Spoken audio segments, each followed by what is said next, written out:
I'm sitting here looking at a small leather journal that I found hidden in my wife's sewing box 3 years ago. The pages are filled with her handwriting, documenting 25 years of lies, betrayal, and secrets that destroyed everything I thought I knew about our marriage. And because of what I read in this diary, my wife is spending her golden years alone in a one-bedroom apartment, living on Social Security, while I enjoy the comfortable retirement we were supposed to share together. I'm Vincent, and I'm 82 years old, and 3 years ago, I discovered that my wife of 54 years had been living a double life for most of our marriage. When I found out the truth, I didn't just leave her. I systematically destroyed the comfortable life she thought she was entitled to, and I made sure she understood exactly why she was losing everything. My wife Dorothy and I met when we were both 25. She was beautiful, charming, and seemed to adore me. We had what everyone called a storybook romance. Married after 2 years of dating, bought a house in the suburbs, had 3 children, and built what looked like the American dream. For 54 years, I thought Dorothy was the perfect wife. She was a wonderful mother to our children, a gracious hostess for my business associates, and a supportive partner through all of life's ups and downs. She was involved in church activities, volunteered for charity events, and everyone in our community respected and admired her. I trusted Dorothy completely. She handled our social calendar, managed the household finances, and made most of the decisions about our family life. I was busy building a successful accounting practice, and I was grateful to have a wife who took care of everything else so efficiently. What I didn't know was that Dorothy had been keeping detailed records of her deceptions in a diary she'd been writing in for 25 years. I found the diary by accident. Dorothy had been in the hospital for a minor surgery, and I was looking for some paperwork she'd promised to organize. I was searching through her sewing room when I knocked over a box and several items fell out, including a small leather journal. I almost didn't read it. I respected Dorothy's privacy, and I assumed it was just personal thoughts and memories. But the journal fell open to a page dated from 15 years earlier, and the first line I saw made my blood run cold. Vincent still doesn't suspect anything about Michael. He actually complimented me on how well I've been handling the charity work that keeps me out of the house 3 afternoons a week. Michael. I remembered Michael. He was a man Dorothy had met through her volunteer work at the hospital. She'd mentioned him occasionally over the years. A divorced man who'd needed some help getting back on his feet after his wife left him. Dorothy had been helping him with meal preparation and household organization. I'd thought it was typical of Dorothy's generous nature. I started reading from the beginning. The diary began 25 years ago when our youngest child left for college.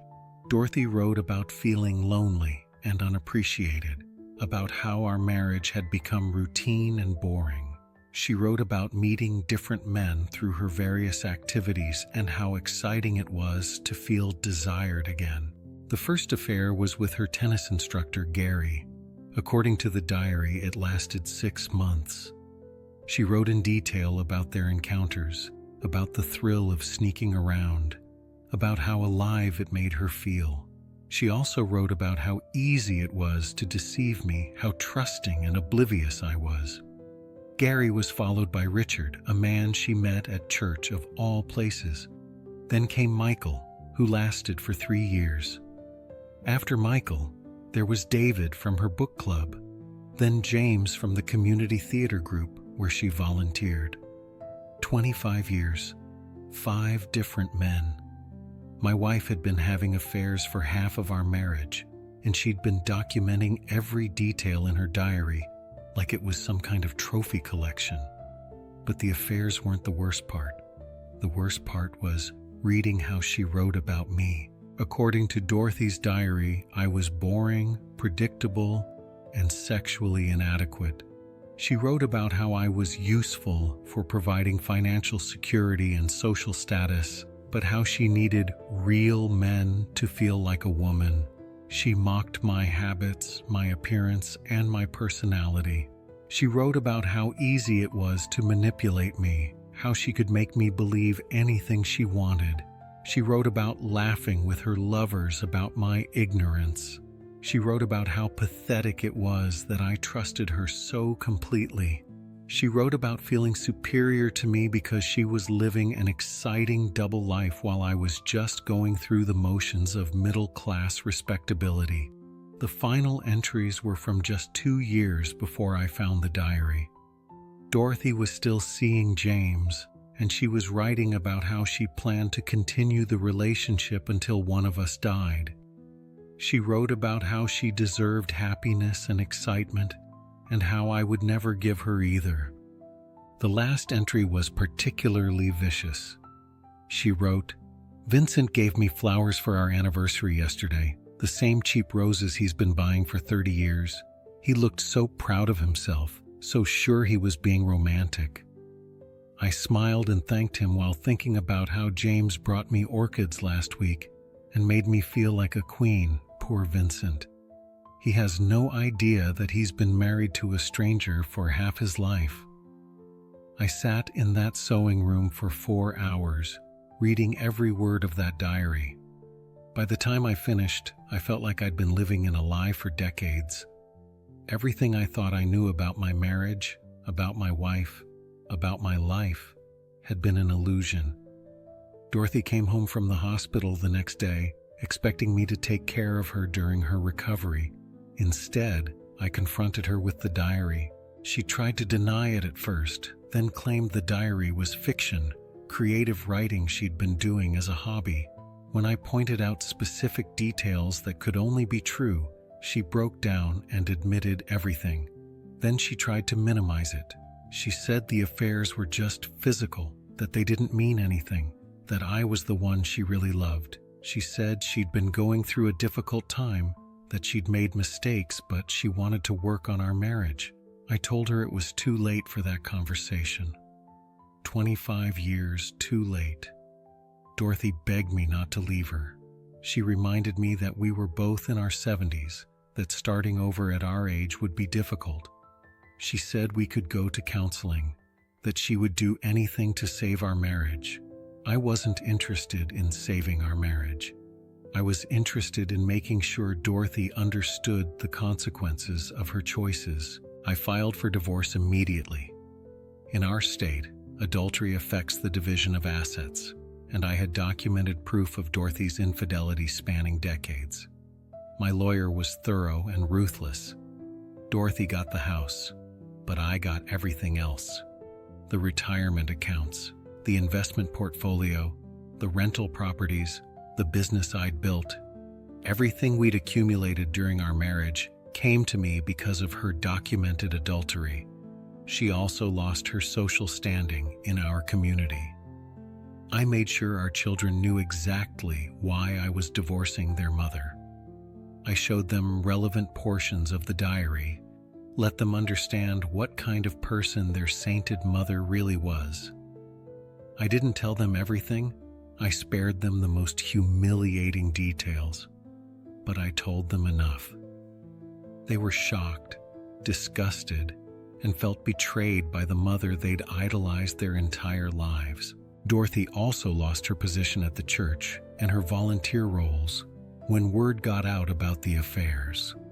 Our social circle, which had revolved around couples' activities and church functions, effectively ostracized her. Women she'd considered close friends stopped calling, stopped including her in activities, stopped treating her like the respectable woman she'd pretended to be. The divorce was finalized 2 years ago. Dorothy lives alone in the house we bought together 40 years ago, but she can barely afford to maintain it on her Social Security payments. She's tried to sell it, But the housing market in our area is difficult, and she owes more on it than it's worth after I stopped contributing to the mortgage payments. I moved to a beautiful retirement community in Florida.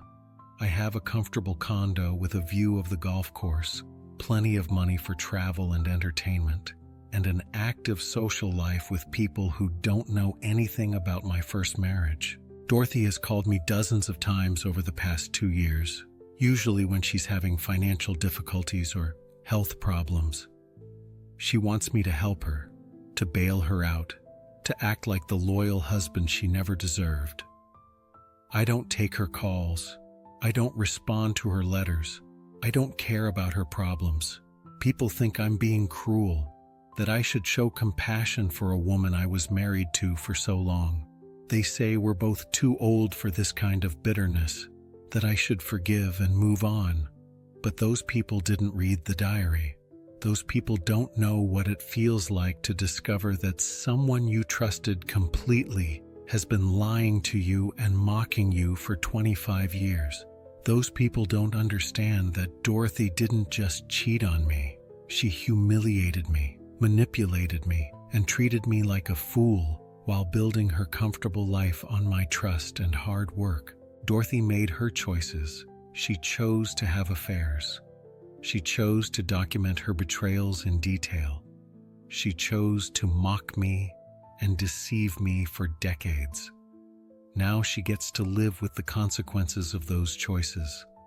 I'm 82 years old, and I'm happier now than I was for the last 25 years of my marriage.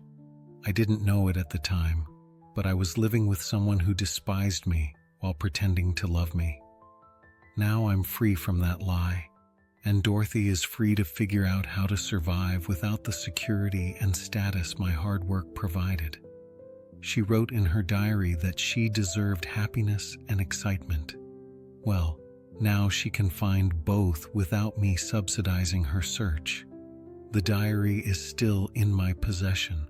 Sometimes I read portions of it to remind myself why I made the decisions I made. It's a record of the biggest betrayal of my life, but it's also proof that I was right to walk away and take everything with me.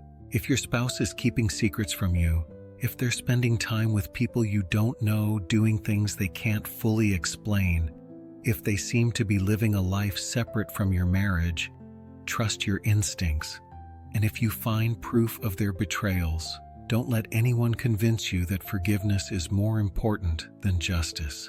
Dorothy got exactly what she deserved, and I got exactly what she thought I never would: freedom from her lies and the chance to build a life based on truth instead of deception. If this resonates with you, share it and let me know in the comments. What would you do if you discovered your spouse had been lying to you for decades? Sometimes the people closest to us are the ones hiding the biggest secrets.